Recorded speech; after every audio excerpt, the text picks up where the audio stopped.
എല്ലാവർക്കും കൃഷിജ്വാലയിലേക്ക് സ്വാഗതം. നമ്മുടെ ഈ പുരയിടത്തിൽ നമ്മളിപ്പോൾ താഴോട്ടുണ്ട്, അവിടെ കുറച്ചൊരു കാടുണ്ട്. അപ്പോൾ നമ്മൾ ഓരോ പുരയിടമായിട്ട് വൃത്തിയാക്കിക്കൊണ്ടിരിക്കുക, ഓരോ തെങ്ങിൻ്റെ തടമൊക്കെ തുറന്ന്. ഇതിനകത്തൊരു പ്രത്യേകത എന്താണെന്ന് വെച്ചാൽ മിക്സഡ് ഫാമിങ് ചെയ്യുന്നൊരു പുരയിടമാണ്.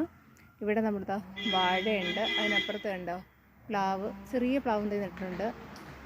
പിന്നെ ചീനിയുണ്ട്, പിന്നെ മുരിങ്ങയുടെ കമ്പൊക്കെ നട്ടു കൊടുത്തിട്ടുണ്ട്. നമുക്ക് ഓൾറെഡി മുരിങ്ങയുണ്ട്, അതാണ്ട് ഇവിടെയൊക്കെ ഉണ്ട്.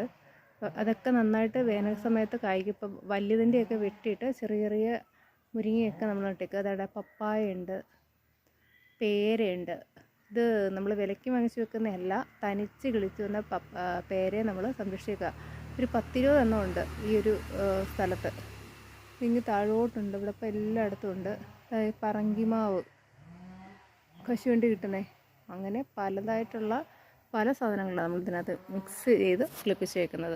നമ്മുടെ വീട്ടാവശ്യത്തിന് എല്ലാം കിട്ടണം എന്നുള്ള രീതിയിലാണ് നമ്മളിത് ചെയ്തേക്കുന്നത്. ചേമ്പുണ്ട്, അതുപോലെ തന്നെ മഞ്ഞൾ നട്ടിട്ടുണ്ട്. പിന്നെ ഇവിടെ ബന്ദിയുടെ തൈ ഓണത്തിന് നടാൻ വേണ്ടിയിട്ട് അതും നട്ടിട്ടുണ്ട്. ഏകദേശം ഒരുവിധപ്പെട്ട എല്ലാം ചെറിയ സ്ഥലപരിമിതിക്കുള്ളിൽ നമ്മൾ ചെയ്തുകൊണ്ടിരിക്കുന്നത്. Okay, by.